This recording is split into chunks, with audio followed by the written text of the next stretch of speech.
पिछली दो वीडियो में हम बात कर रहे हैं स्ट्रक्चर ऑफ सी प्रोग्राम की।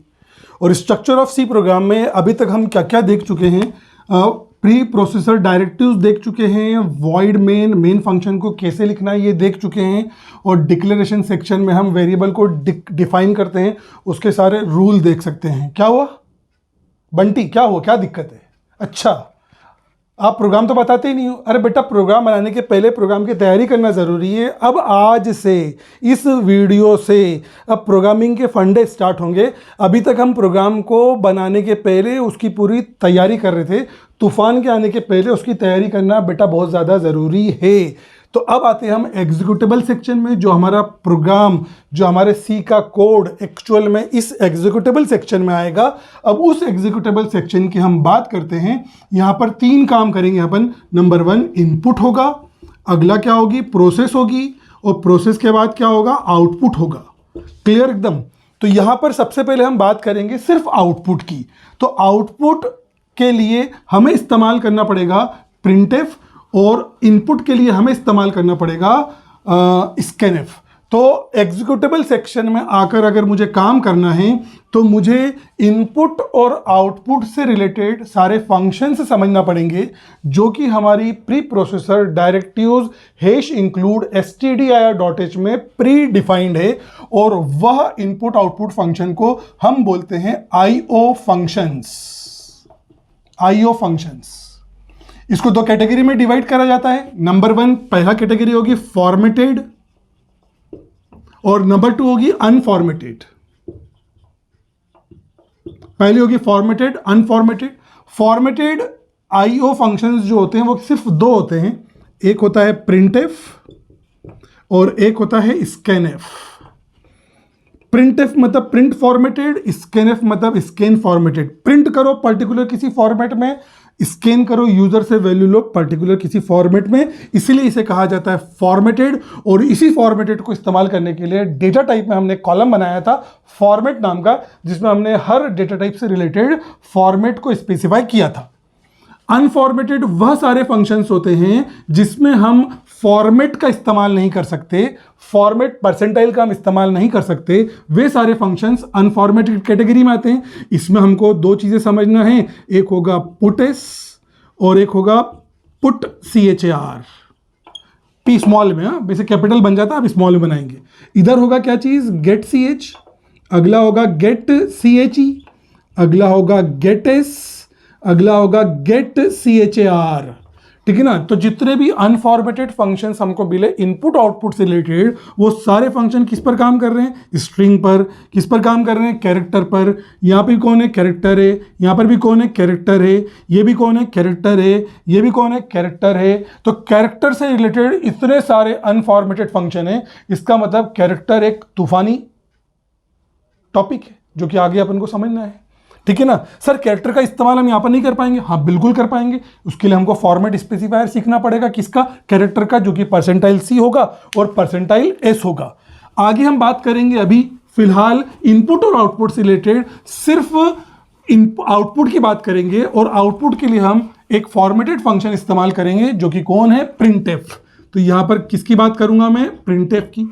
तो प्रिंटफ को अगर मुझे इस्तेमाल करना है तो उसके दो सिंटेक्स मुझे फॉलो करना पड़ेंगे। सिंटेक्स नंबर 1 होगा प्रिंटफ, डबल कोट्स में क्या जाएगा, string, literal, double quote close semicolon. और दूसरा सिंटेक्स होगा प्रिंटफ, डबल कोट्स में formatted string, formatted string, double quotes में कॉमा के बाद क्या आ जाएगा, वेरिएबल। ओके, तो मैंने यहां पर दो सिंटेक्स लिखे प्रिंटफ के। पहला सिंटेक्स मुझे कब इस्तेमाल करना है, जब मुझे सिर्फ एक मैसेज को डिस्प्ले करना है तब मैं इस्तेमाल करूंगा पहला प्रिंटफ।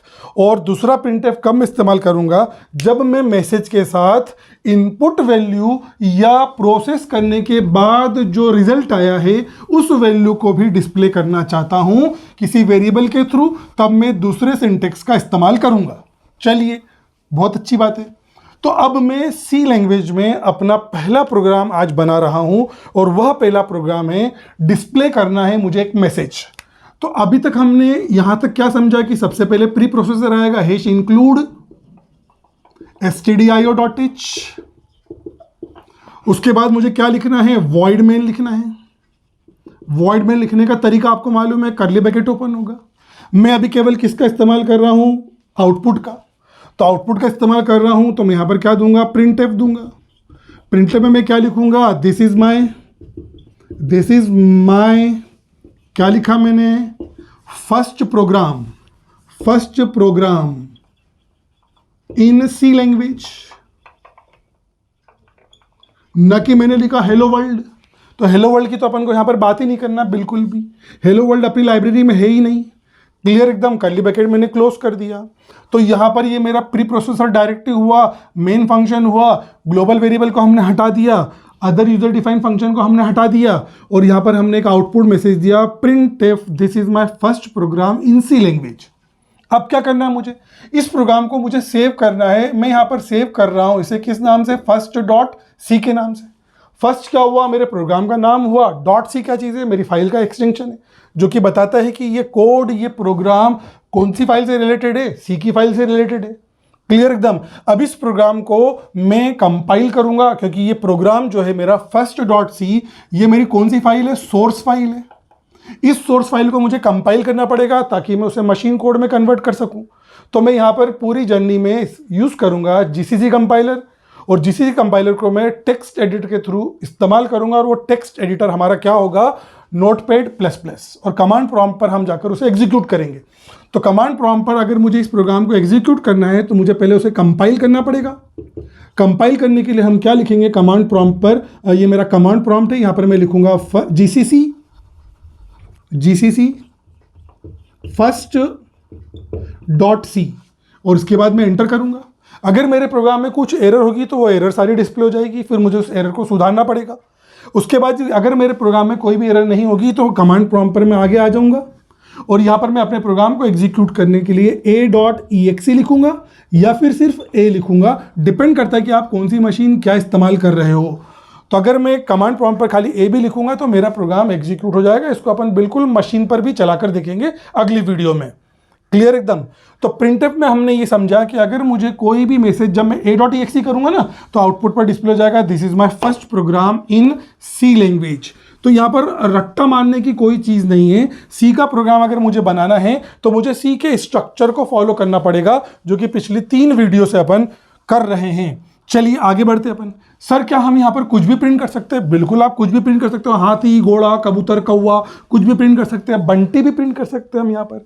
सर अगर बंटी प्रिंट करना हो तो क्या होगा, str.h भी आएगा, वॉइड मेन भी आएगा। मैं यहाँ पर मैं क्या लिखूंगा, प्रिंटफ में डबल कोट्स में आ जाएगा बंटी, तो बाकायदा स्क्रीन पर क्या डिस्प्ले हो जाएगा, बंटी। तो अगर मुझे कोई भी चीज़ को डिस्प्ले करना है तो मैं यहाँ पर प्रिंटफ में लिखूंगा। सर कबूतर अगर कर सकते हैं क्या हम डिस्प्ले? अरे कबूतर, हाथी, घोड़ा, कौवा सब डिस्प्ले कर सकते हैं। मैंने डबल कोट में यहाँ पर क्या लिखा, कबूतर। जब मैं यहाँ पर कबूतर लिखूंगा तो डिस्प्ले हो जाएगा। सर वो उड़ेगा भी क्या? अरे यार बंटी ऐसी बात मत करो यार, ठीक है ना। यहाँ पर अपन कौवा उड़, कबूतर उड़ थोड़ी खेल रहे हैं, समझ में आती है बात। तो यहाँ पर कबूतर भी डिस्प्ले हो जाएगा। तो सर ये कबूतर कैसे डिस्प्ले हो जाएगा? अरे भैया मैंने कमांड दी एक प्रिंटफ, तो सर ये डिस्प्ले कर देगा? बिल्कुल डिस्प्ले करेगा।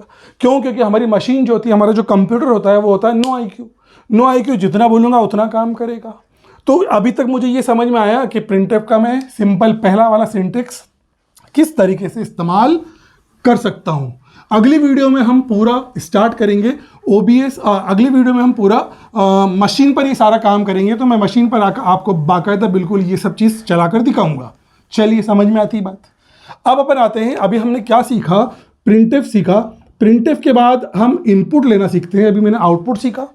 इनपुट लेने के लिए मुझे एक फंक्शन इस्तेमाल करना पड़ेगा जो कि होगा स्कैनफ। स्कैनफ क्या चीज़ है? एक इनपुट फंक्शन है। एस को छोटा बनाएंगे आप, मेरे से बड़ा बन जाता है, भारी गलती होती है मेरे से, हाँ, स्कैनफ। लेकिन जब हम मशीन पर बनाएंगे तो स्मॉल भी बनेगा। स्कैनफ जो होता है वो एक इनपुट फंक्शन होता है जिसमें हम यूज़र से अलग अलग तरह की वैल्यू लेते हैं। तो उसका सिंटेक्स होगा, तो सिंटेक्स ऑफ स्कैनफ, तो मैं यहाँ पर क्या लिखूंगा, स्कैनफ डबल कोट्स में आएगा, डबल कोट आएगा यहाँ पर सबसे पहले, डबल कोट में आएगा format specifier, double quote close होगा, कॉमा, कॉमे के बाद आ जाएगा एड्रेस ऑफ वेरिएबल,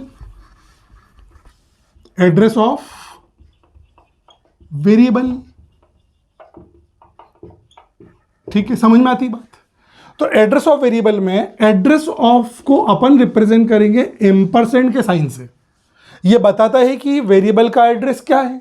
तो पिछले वीडियो में जब अपन ने वेरिएबल को डिफाइन करना सीखा था तो मैंने लिखा था इंटीजर एक्स सेमीकोलन, और यहाँ पर एक मेमोरी ब्लॉक बना था 4 बाइट का, नाम था उसका एक्स, और वैल्यू स्टोर करेगा वो इंटीजर टाइप की, और उसका एक एड्रेस होगा।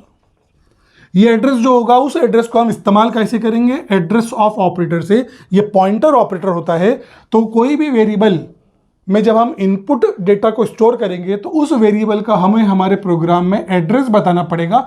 तो अगर हम एम्परसेंड लिख देंगे तो बाकी काम कंपाइलर का होगा कि आपने बता दिया है कि हमें इस वेरिएबल के एड्रेस पर जाकर ये वैल्यू को स्टोर करना है। चलिए ठीक है, समझ में आती बात अपन को इतनी। अब मुझे एक प्रोग्राम बनाना है जिसमें हम यूजर से वैल्यू लेंगे और उसे स्क्रीन पर डिस्प्ले करेंगे। तो यहां पर क्या काम हो रहा है, तो एग्जीक्यूटेबल सेक्शन में 3 चीजें होती हैं। पहला होता है इनपुट, अगला होता है प्रोसेस, और अगला होता है आउटपुट। तो इनपुट, प्रोसेस और आउटपुट, इसमें से हम क्या सीख चुके हैं, आउटपुट सीख चुके हैं। अब इस प्रोग्राम में हम इनपुट की भी बात करेंगे और आउटपुट की भी बात करेंगे। तो सबसे पहले आएगा हैश इंक्लूड stdio.h। अब ये हर बार मैं नहीं लिखूंगा, ये आपको मालूम है कि ये चीज आएगी तो बार बार मुझे लिखने की कोई जरूरत नहीं पड़ेगी। अगला आएगा void main, बहुत बढ़िया, simple bracket open close, curly bracket open. मुझे इनपुट लेना है, इनपुट लेना तो मुझे एक वेरिएबल डिफाइन करना पड़ेगा। मैंने यहाँ पर क्या लिखा, इंटीजर एक्स सेमीकोलन। अब जब मैंने इंटीजर एक्स सेमीकोलन लिखा तो मुझे इनपुट लेना है, तो इनपुट लेने वक्त क्या हो जाएगा, स्कैनएफ। स्कैनएफ में क्या लिखूंगा, फॉर्मेट स्पेसिफायर क्या होगा मेरा, %d होगा, जो कि हमने डेटा टाइप में लिखा हुआ है। डेटा टाइप की टेबल नहीं देखी होगी तो डेटा टाइप की टेबल आपको देख कर आनी है। कॉमा एम्परसेंट ऑफ एक्स, तो एम्परसेंट ऑफ एक्स हो गया।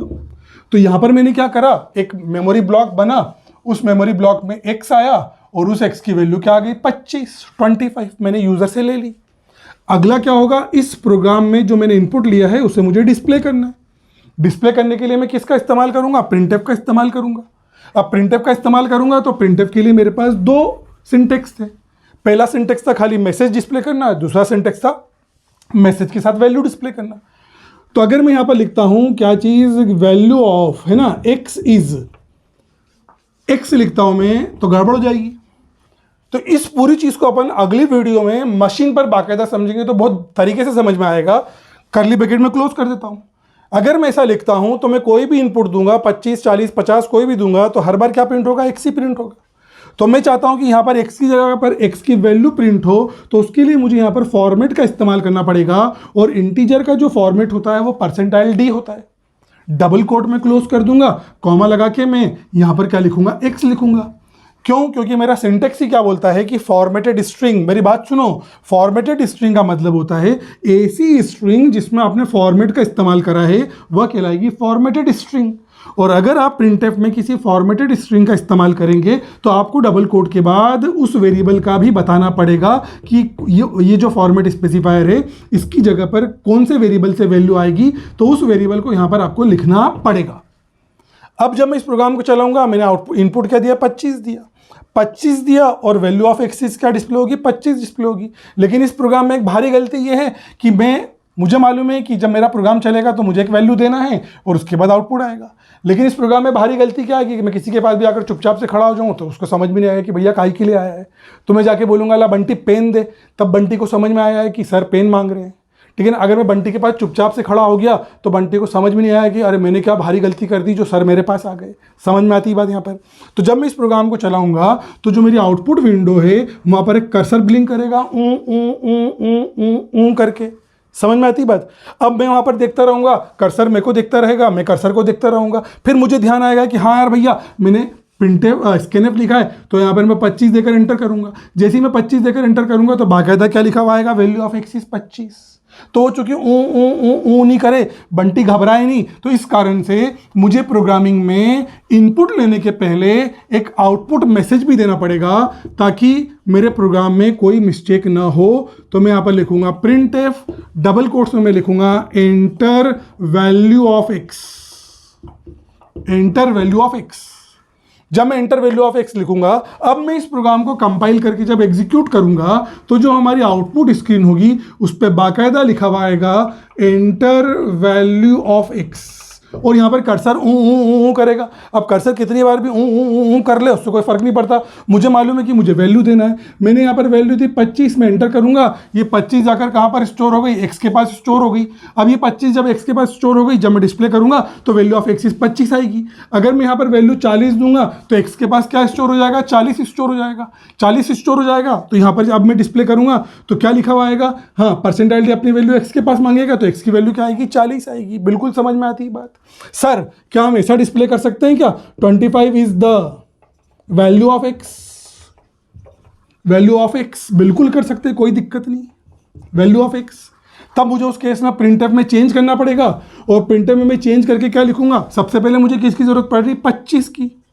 तो प्रिंटफ 25 की जगह पर कुछ भी हो सकता है, 40, 50, 70, 80 कुछ भी हो सकता है, एग्जाम्पल के तौर पर 25। तो अगर मैं 25 लिखता हूं तो यहां पर लिखूंगा मैं परसेंटाइल डी, क्योंकि मुझे वैल्यू चाहिए। Percentile D is the value of x. क्या मैंने पूरे डबल कोट से डबल कोट क्लोज करते वक्त क्या मैंने कोई फॉर्मेट का इस्तेमाल करा, बिल्कुल करा। जब मैंने किसी फॉर्मेट का इस्तेमाल करा तो मुझे वेरिएबल भी बताना पड़ेगा, तो मैं यहां पर लिखा एक्स। अब इस प्रोग्राम को रन करूंगा, यूजर वैल्यू देगा, जो वैल्यू देगा वो पहले डिस्प्ले होगी और उसके बाद मैसेज डिस्प्ले होगा। तो बाकायदा मुझे समझ में आ गया कि मुझे इनपुट कैसे लेना है और आउटपुट कैसे देना है। उसके मुताबिक हम यहाँ पर इस वीडियो को एंड करते हैं। जो भी डाउट होगा उस डाउट को आप कमेंट में पूछ सकते हैं। Thank you so much.